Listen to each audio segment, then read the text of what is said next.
Hello दोस्तों, स्वागत करती हूँ आप सभी का अपने यूट्यूब चैनल पे। दोस्तों, मेरी जो कहानी है, एक रात का सौदा 4 करोड़ रुपए, इसका पहला पार्ट मैं पिछली वीडियो में बता चुकी हूँ।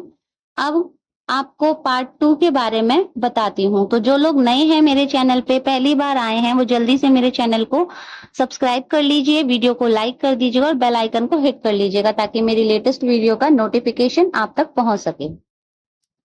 उसके कुछ देर बाद वे मुझसे पूछने लगी कि आपकी पत्नी क्या करती है। मैंने कहा, मेरी पत्नी एक हाउसवाइफ है। तो मेरी बातों को सुनकर उन्होंने बस इतना कहा, ठीक है, आप जा सकते हैं। और कहने लगी कि अगर आपको मेरी कोई भी बात बुरी लगी हो तो माफ कर दीजिएगा। कल से समय पर आ जाना, काफी उदासी भरे अंदाज में ये सब बोल रही थी। मैं उठा और उठकर ऑफिस से बाहर निकल गया। मेरी पत्नी ने भी कंपनी में नौकरी करने के लिए बात की थी। अभी हमारी शादी को ज्यादा समय भी नहीं हुआ था, 2 साल ही हुए थे। लेकिन अभी तक हमारी कोई औलाद नहीं थी और ना ही अभी कुछ हम चाहते थे, क्योंकि सच कहूं तो हमारी हैसियत ही नहीं थी एक बच्चे को पालने की। हम दोनों ही चाहते थे कि पहले अच्छे से मेहनत करके कुछ जोड़ लें, उसके बाद ही बच्चों के बारे में सोचेंगे। जिस तरह की जिंदगी मैं और मेरी पत्नी जी रहे थे, हम नहीं चाहते थे कि हमारे बच्चों को भी वैसी ही जिंदगी जीनी पड़े। अगले दिन मैं रोज की तरह अपनी नौकरी पर जाने लगा और समय से निकल जाया करता था। कुछ दिनों तक मालकिन खामोश थी, मेरी उनसे किसी तरह की कोई बात नहीं हुई। लेकिन कुछ दिन बाद उन्होंने मुझे फिर से कहा कि वे मुझसे कुछ बात करना चाहती हैं और कहने लगी, मैं मजबूर हूँ, मैं उम्मीद करती हूँ कि आप मेरी बात को समझेंगे। मैं जानती हूँ आपको मेरी बात बिल्कुल भी अच्छी नहीं लगी, लेकिन बस मैं एक बार आपसे बात कर लेना चाहती हूँ और उम्मीद करती हूँ कि आप मेरी मदद करेंगे। मुझे उनकी ऐसी बातों को समझ नहीं आ रहा था। आखिर मैं उनकी कंपनी में एक मामूली सी नौकरी करता था। मैं उनकी कैसे मदद कर सकता था? मैंने उन्हें कहा कि मैं आपकी क्या मदद कर सकता हूँ, मुझे बताइए, आप क्या कहना चाहती हैं? उसके बाद उन्होंने जो मुझे बताया उसे सुनकर मेरा तो दिमाग ही चकरा गया। उन्होंने मुझसे कहा कि वे मुझे अभी 4 करोड़ रुपए दे देंगे, लेकिन उसके लिए मुझे उनकी बात माननी होगी। वो बात ऐसी मामूली सी तो नहीं थी जो मैं आराम से मान जाता। पहले तो सुनने के बाद ही मैंने उन्हें मना कर दिया, लेकिन उन्होंने मुझे कहा कि तुम अच्छे से सोच लो, उसके बाद ही जवाब देना। मैं भी एक बार में सोच में पड़ गया, क्योंकि ये जो रकम है वो वाकई बहुत बड़ी थी। ऊपर से हमारा जो हाल था उसमें हमें पैसों की बहुत जरूरत थी। मैंने कहा, मैं आपको कुछ दिनों में बताता हूँ, और मैं उठकर ऑफिस से बाहर निकल गया। उन्होंने कहा, तुम्हें जितना समय मांगना है, मुझे उतने समय के अंदर में ही आप जवाब दे देना। मेरे पास ज्यादा समय नहीं था और मुझे अपनी पत्नी से भी एक बार पूछना था। उसे तो पता ही नहीं था, उसकी बिना इजाजत मैं ये काम नहीं कर सकता था, क्योंकि उसने हमेशा मेरा ख्याल रखा था। मुझे इतनी समझने की कोशिश करे कि अगर वो मेरी बात मान जाती है तो उसे बस कुछ महीनों के लिए ही मुझे उसे दूर रहना था। उसके बाद तो हमारे पास पैसे ही पैसे होते और हमारी जिंदगी में पैसे होते ही हमारी जिंदगी बेहद खुशहाल हो जाती। लेकिन कुछ महीने भर पता नहीं था वे माने या नहीं, समझ में नहीं आ रहा था कि उसे कैसे पूछूं। वे गुस्से में कहीं मुझे थप्पड़ ना मार दे। हजार बातें मेरे मन में आ रही थी। आखिर बात उसकी शायद इज्जत पर जो लगने वाली थी।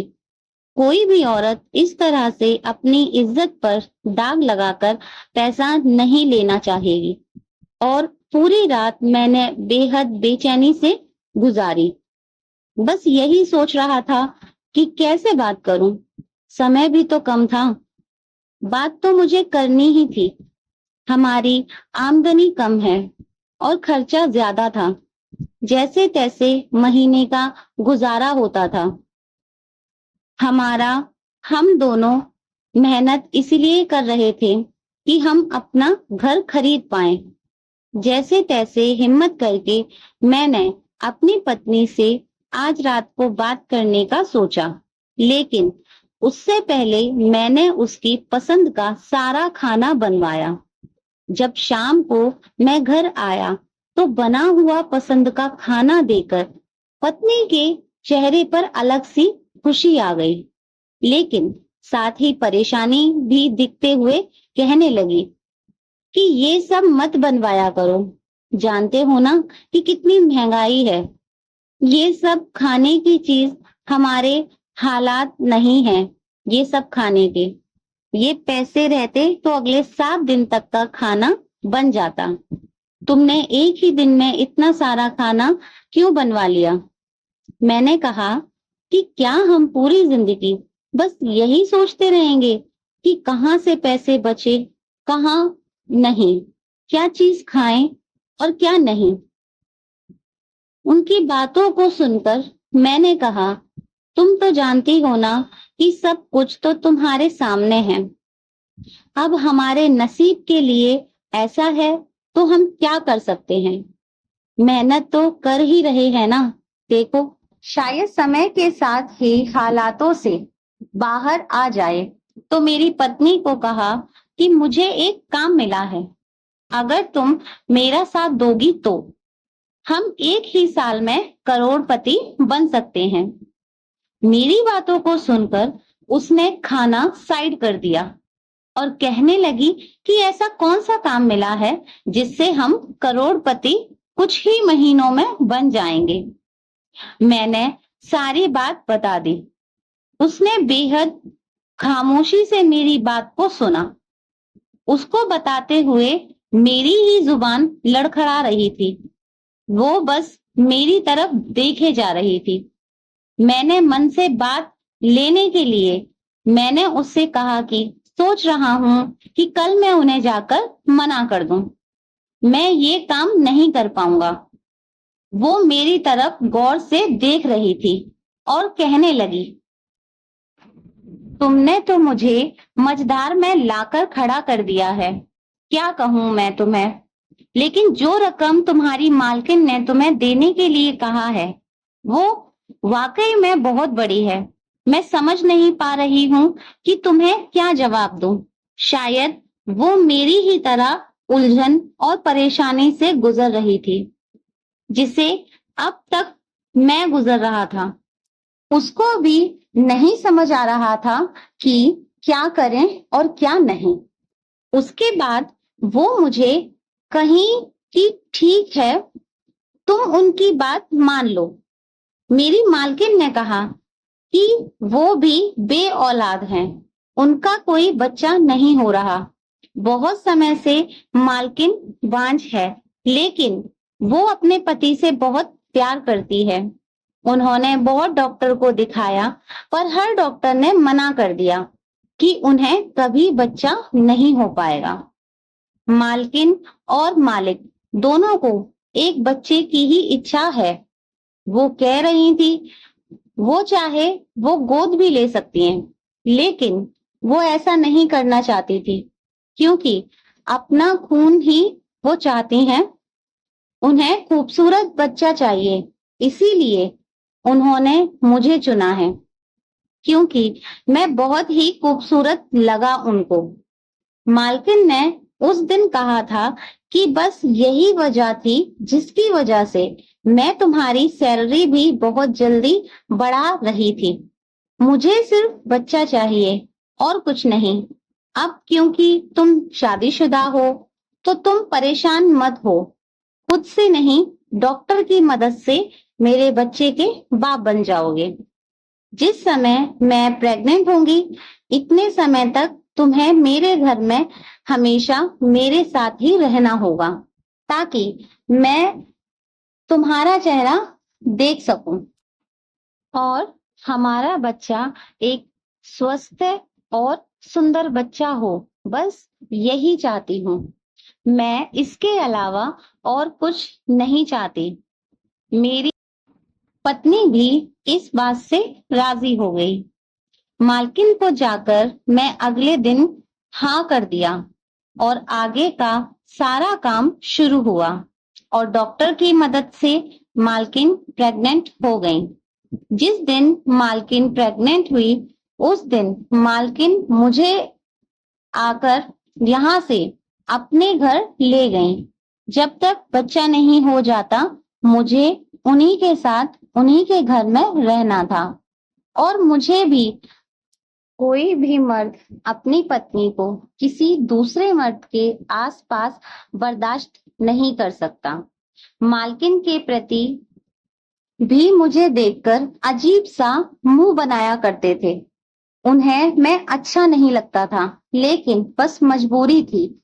वो मुझे बर्दाश्त कर रहे थे क्योंकि वे देख रहे थे कि मालकिन मेरा ध्यान रखते थे। मेरे खाने पीने से लेकर हर चीज का ध्यान रखती थी। मुझे अपनी पत्नी की बहुत याद आती थी। मैं उसे बहुत कम मिल पाता था।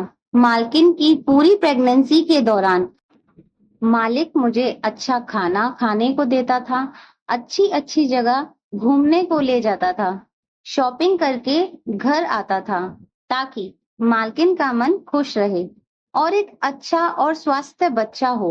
वो बहुत ध्यान रखते थे। मैं उनकी दवाइयों से लेकर जूस, दूध, हर जगह का ध्यान मैं खुद रखता था। मैं भी वक्त गिन गिन कर गुजार रहा था। कब समय खत्म होगा और मैं अपनी पत्नी के पास वापस जा पाऊंगा। जब मैं अपनी पत्नी से मिलता था या फिर उसे फोन पर बात करता था, तो वो अक्सर मुझे उदास दिखती थी। वो बहुत उदास रहती थी। कहती थी, मैं तुम्हें हाँ कर दी, लेकिन अब मुझे एहसास हो रहा है कि ये कोई मामूली बात नहीं थी। मैं तुम्हें ऐसे किसी और औरत के पास नहीं देख पा रही हूँ। मैं कैसे बताऊं, मैं कैसे समय निकाल रही हूँ। उसने कहा कि बस कुछ समय की बात और रह गई है। अब तक बर्दाश्त किया तो आगे भी थोड़ा सा कर लो। जानते हो ना कि उसके बाद हमारा जीवन बदल जाएगा। अब हम एक सुंदर सा घर खरीद लेंगे, गाड़ी ले लेंगे, आए दिन की हमारी खाने की परेशानी भी खत्म हो जाएगी।